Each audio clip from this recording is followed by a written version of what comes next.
छिंदवाड़ा के उमरेड के रेसलर शिवानी पवार के नाम कई अंतर्राष्ट्रीय मेडल हैं, लेकिन फिर भी वो पेरिस ओलंपिक तक नहीं पहुंच सकी। सिलेक्शन नहीं होने से शिवानी पवार बहुत समय से डिप्रेशन में रही। फिलहाल शिवानी दिल्ली में रहकर तैयारी कर रही हैं। उनसे, उनके पिता से और माता से खास बातचीत की हमारे संवाददाता अजय द्विवेदी ने।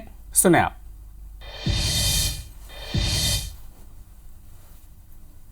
छिंदवाड़ा की माटी की बेटी शिवानी पवार जो 50 किलोग्राम वर्ग में ओलंपिक की तैयारी दिल्ली में कर रही है, वह भी ओलंपिक में जाने के लिए अपनी पूरी जोर आजमाइश कर रही थी। हमारे साथ शिवानी पवार के माता पिता हैं।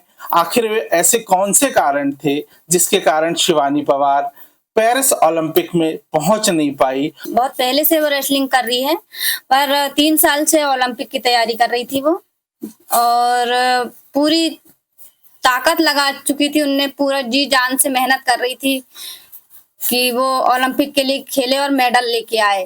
पर उसके बाद में उसकी ट्रायल भी हुई विनेश के साथ, तो वो ट्रायल में 5 पॉइंट से आगे चल रही थी।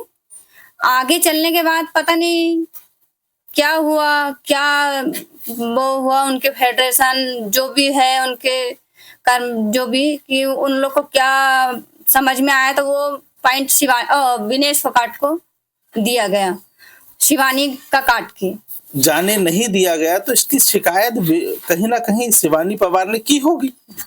सर, इसकी शिकायत तो उनने बहुत आगे तक उसकी बहुत प्रोसीजर करी, बहुत मतलब आगे में। बाकी उस बारे में ज्यादा जानती तो नहीं हूँ कि उनने कहाँ कहाँ, मैं उनके नाम तो नहीं वो कर सकती कि कहाँ कहाँ उनने वो करी, पर बहुत ज्यादा। और मेरी बेटी जब उसको ओलंपिक में नहीं मिला जाने को, तो 1 महीना, पूरा 1 महीना से ज्यादा वो बिल्कुल डिप्रेशन में रही।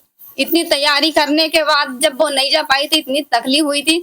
तो सोचो कि जब वो वहां मेट पे जाने के बाद अगर नहीं खेल पाई तो कितनी तकलीफ हुई होगी। उससे तकलीफ का तो कोई अंदाजा नहीं लगा सकता। वापस में आऊंगा शिवानी पवार पे। वो लगातार तैयारी कर रही है। मध्य प्रदेश सरकार से किस तरह की अपेक्षाएं आपको?